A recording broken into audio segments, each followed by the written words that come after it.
Hi, my name's Pete, welcome to the channel. On this episode we're going to be looking at the Sugarloaf Tunnel, which is on the Hull and Barnsley line. It's quite a walk to get here. You can see that fancy bridge behind me, that viaduct there, that was a farmer's access, so we'll have a look at that as well, all being well. The tunnel's right in front of me now, so what I'll do is I'll turn the camera around and I'll show you the entrance to it. The condition of it is remarkably poor. We're in a huge cut-in. And I'll turn camera around and show you. Just before we head into that tunnel, I'll go to this bridge. There is a photograph with a steam train around and this bridge in it, taken from I think up there somewhere, but we're not going to be able to match that up. But as we can see, this is in poor repair as well. We've got 4 courses around the edge, 3 of those are stepped, and you can really see the damage there caused by water, frost, poor repair. And imagine at the bottom of this pillar there is that pile of bricks. When you come and look at these things in summer, you can't get to a lot of places. But if I move round here, we can still see that there is soot on the underside of that there. Now we can get up here.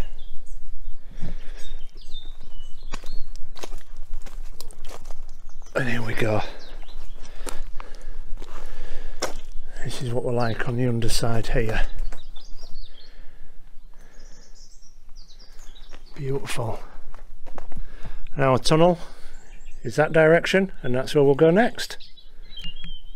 Okay, so I've just come up the embankment. That's where I was filming, underneath that arch. The arch with all the soot on, you can't see, it's there. This is real shaly. We all nearly slipped and I have to be super careful on this. I don't know if you can see the angle my feet are at. But just up here, there looks to be some sort of anchoring for a cable of some description. I've no doubt this is as old as the railway. If you know what that is, please drop it in the comments. We don't know if there's one at the other side, and this is the only one that we've seen up here. So the top of the bridge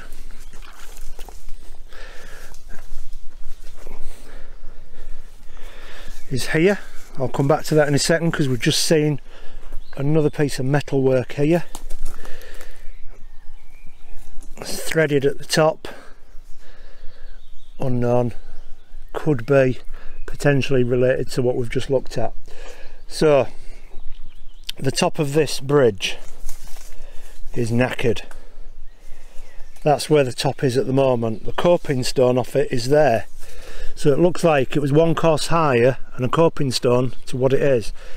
But also we look down slightly, we've got these water drip off the edge there, and that goes all the way along. We'll go to the other pillar. This is a bit higher, and again we can see the water dripping there, and the parapet wall all the way along is gone. The coping stone is there. Now I'm going to take you out over this bridge because it was just a farmer's access. Might get a bit breezy on here. There's our tunnel, which we'll be going in. We can see here our parapet wall there, and it's completely gone here, and it is completely gone there. Now I'm just going to hang over the edge.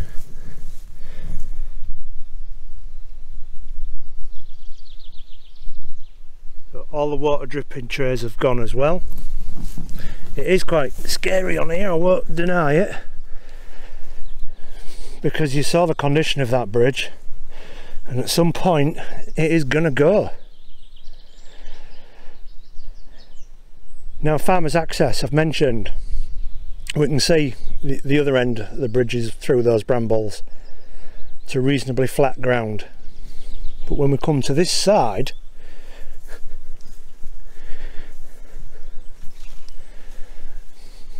We've got our parapet walls there again. It is barbed wired off light, but there is no road at this side. Nothing. Just hillside, hillside, hillside. So this was probably only ever built for cattle or sheep to get across. Now for the tunnel. Let me get you a quick look outside there again. Yeah, it's scary on top of this bridge, but actually it's quite a bit of a nice scary feeling.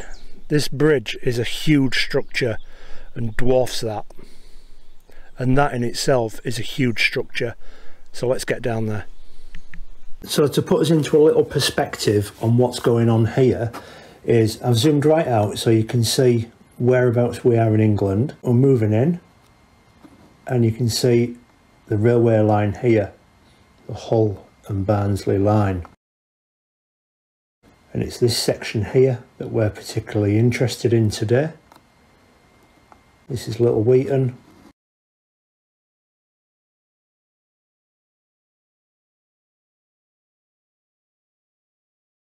This was known as Little Weighton cutting. I'll zoom in a bit further, we'll get a bit more detail. And there's a bridge there. If you look on the left hand side, that was called Accommodation Bridge. It was an iron girder bridge, it's no longer there. And this whole cutting, now if you look at the map on the right hand side, has completely been filled in. It was started to get filled in 1981 and it was a landfill site. Now that was 85 feet deep, this cutting. This is through the Yorkshire Wolds. Now to get perspective on that, what this was once like, there are some photographs stood from about here, looking back at the bridge, and then there is also some on the bridge. So I'll insert those now.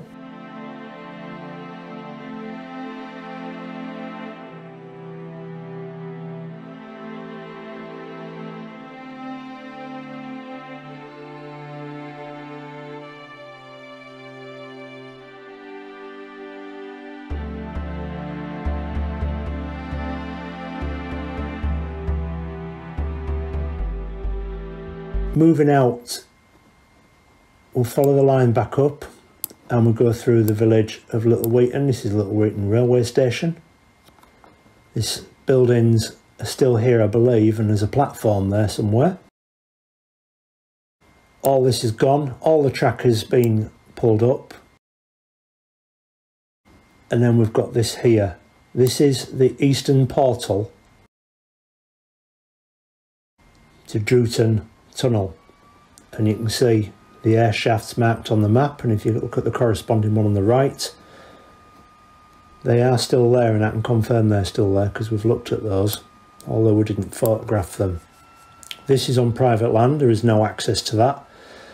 This is all fenced in and it is currently being used to breed pheasants, I believe, so there's no access to this tunnel entrance.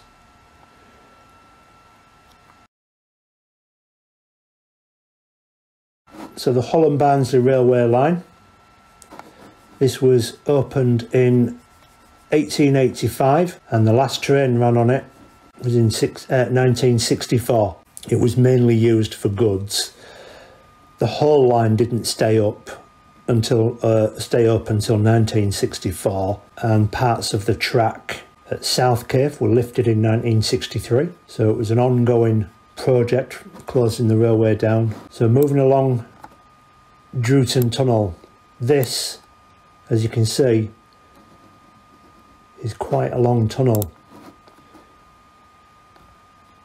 Drewton Tunnel is one of the longest disused railway tunnels in the UK at a length of 1 mile 354 yards,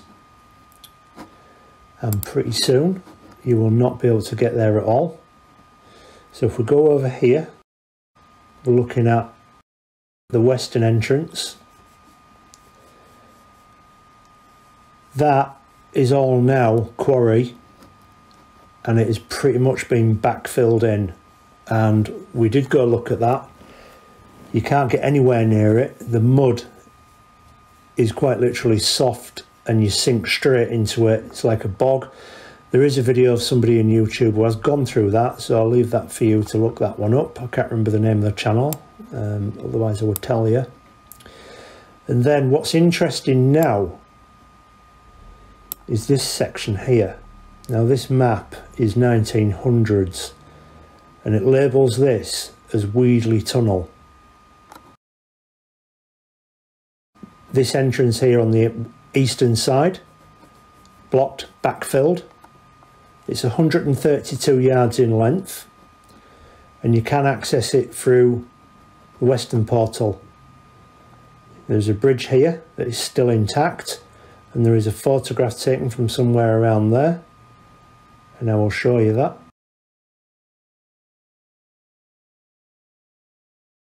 And we're zoomed out a little bit more. Marked on here, there are plate layers huts. There are ruins there, sort of piled up bricks that you can examine and look at. Now I'm going to zoom out a little bit more. So remember, we've got Weedley Tunnel here and we've got Drewton Tunnel there. We're following it down. This is not a far walk. And here we've got something called Sugarloaf Tunnel. Now what I'm drawing your attention to is Weedley and Sugarloaf. Now these tunnels are slightly different in the way that this one has a slight bend in it to the right, which you'll be able to see in the second video to this. And Weedley Tunnel is a straight tunnel. They're both 132 yards in length. This one here is built on the edge of this hill here. You can see the contours. And it was debated whether it would need to be a cut-in at one side, which was the plan, and they started doing that, and it was so unstable that it decided to make it into a tunnel. Now we went inside this tunnel here. We couldn't get inside Drewton. And I'm calling this Sugarloaf Tunnel in my video. And this one I'm calling Unknown Tunnel because I didn't know it was there. When people go exploring, they call this one here the Sugarloaf. And this one here doesn't seem to get any looking, doesn't seem to get seen. I'm going to pull up another map. Slightly different, bit of perspective. Here we are, this is Little Weighton cutting, now filled in. Little Weighton, Drewton Tunnel. Now if you look at this one here, we have got the Sugarloaf Tunnel there and the Weedley Tunnel here. Now I'm inclined to believe this map because most evidence points to the middle tunnel being the Sugarloaf Tunnel, and again hardly ever mention of this tunnel here, the Weedley Tunnel. So we join our video today at this tunnel here. Weedley on this map, but everywhere else labels it as Sugarloaf, and I think this map could potentially be wrong. If you know different, please write in the comments. And then what we do is we go through this tunnel and then we go across the top and we look at this entrance here.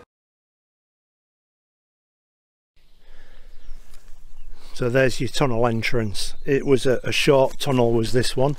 We can almost see the other side, which is partly filled in by a quarry at the other end.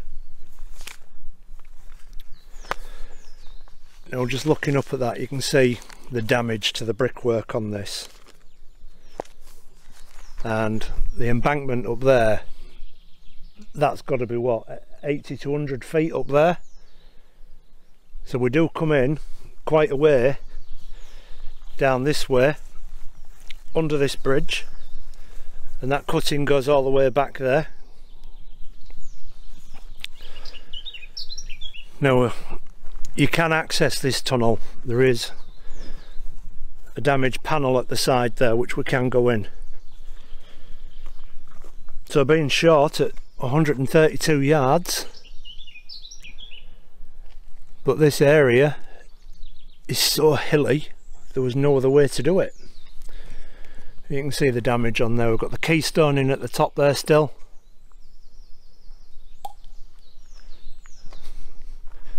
And we've got the sandstone there and there. And we can see already the shape of this. And if you look, we've got our arch here, and then we have another course of bricks there and another course of bricks there. It's quite unusual. And this is just all water and frost damage over the years. And if I just pull back out a little bit further, and we can see how that stone has pushed away the wall there. Again, that's water and frost damage mounting up, crumbling down, piling up on there over the years, and it's just failing with the weight. This is lovely. So I'll show you the way in.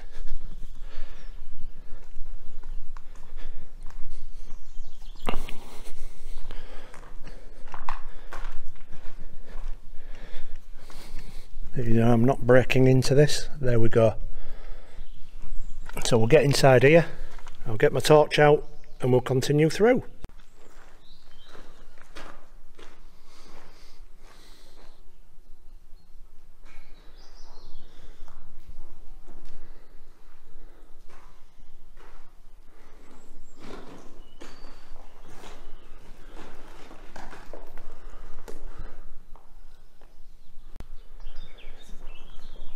Okay, so straight away when we come into the tunnel, you can see this collapse here,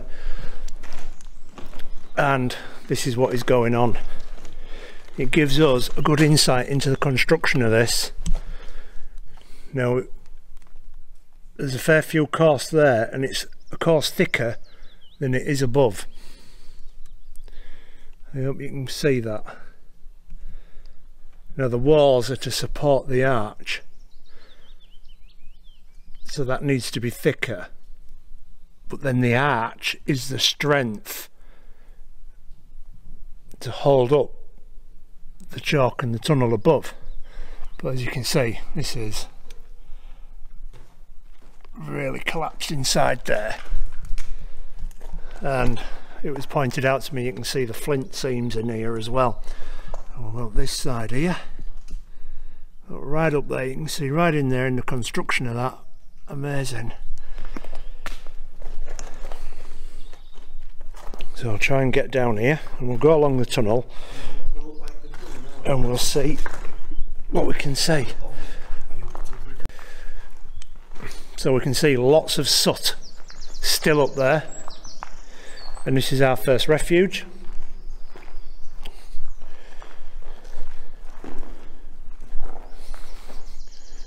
Broken, giving way. It's collapsed a little bit up there and getting washed away. So bearing in mind what I've just said about the walls being thickness, we can see the seam there, and you can see the seam here, a different type of brick as well. These bricks here are quite soft and porous, just a general red brick. But then we start looking up there, this appears to be for the most part a hardened engineer brick, which is not porous, which will allow the water to run away from the ceiling and down the sides.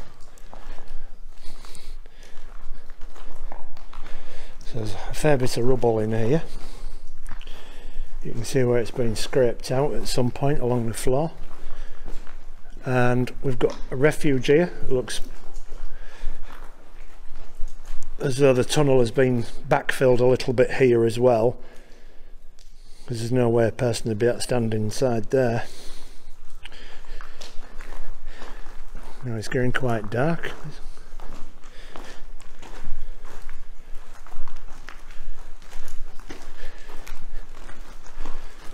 Still lots of soot. The ceiling is in remarkably good condition really for an unmaintained tunnel. No air vents. at 132 yards long. And we're almost through, and then we have to scramble up that side there.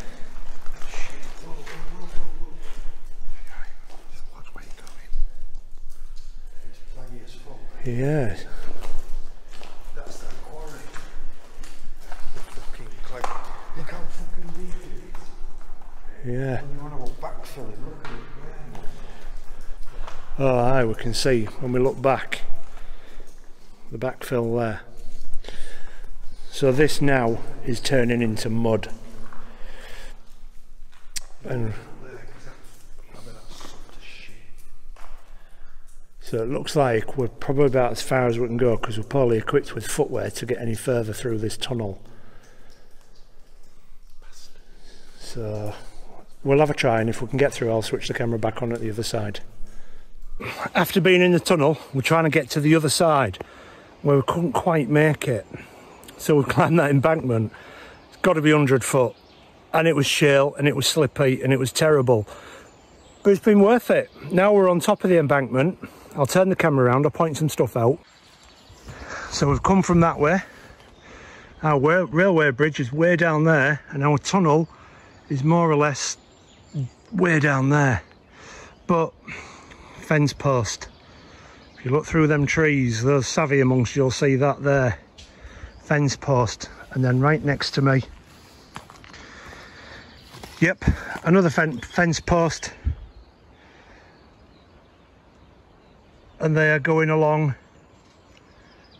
here and here. That's my brother and my friend that I'm out filming with. But if you look at it, I've got these holes in it. Now hopefully if we can find an intact one a bit later on, I'll film that and I'll show you that. That is where the fence posts were in the ground, and the fencing used to slot through those. Like so. And the ends of the fences would be cut off at diagonals and joined up in such a way. We'll continue on. Looks like we're going to go down into a real steep valley, and hopefully we can find the other end of that tunnel. A little bit further down we can see here, this is part of the fence post, and that is the angle there that I was talking about on how they would slot up to each other and just go through the holes in the fence.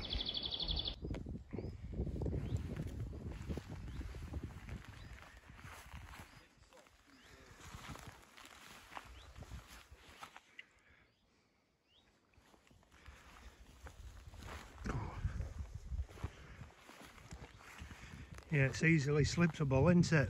Yeah, it was wet, it was like that. You made it? Falling over. Trying. It's easy, it's no problem. Not at all. Not falling at all. So we've made it to the other portal, as you can see behind me. I can actually touch that keystone on this one, and you can see just how much that has been lost and filled in. You're bearing in mind the other side was at least 100 feet to the top of the cutting, and it's similar here as well. I'll turn the camera around for you. Now what we are looking at there is the backfill, where there's a quarry now, which is slowly swallowing up this portal. You can see up there the embankment. There's one of the plinth stones at the end. There is the keystone there. And then we have that one at this side. So sorry about that zoom in angle. Go back and show you again. There's the keystone, there's our portal. It's always easy to underestimate how massive train portals are for these tunnels, for the railways. I'm not going to go down in there, but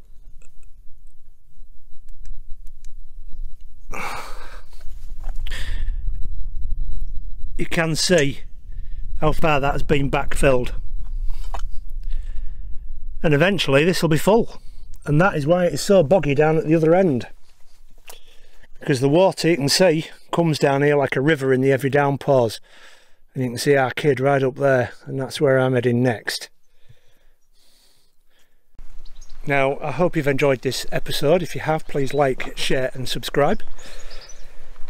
I'm going to try and get to Drewton Railway Tunnel for the next episode. If it doesn't come up, it means we can't find it. One access is in a farmer's land, but he's got pheasants breeding round it, so I don't think he'll let us anywhere near that. And the rumour has it that this end is buried, but whether that's true or not, I don't know. I'll have a look, I'll try and find it. If I can't find it, then you won't get a Drewton episode. Alright, take care, bye.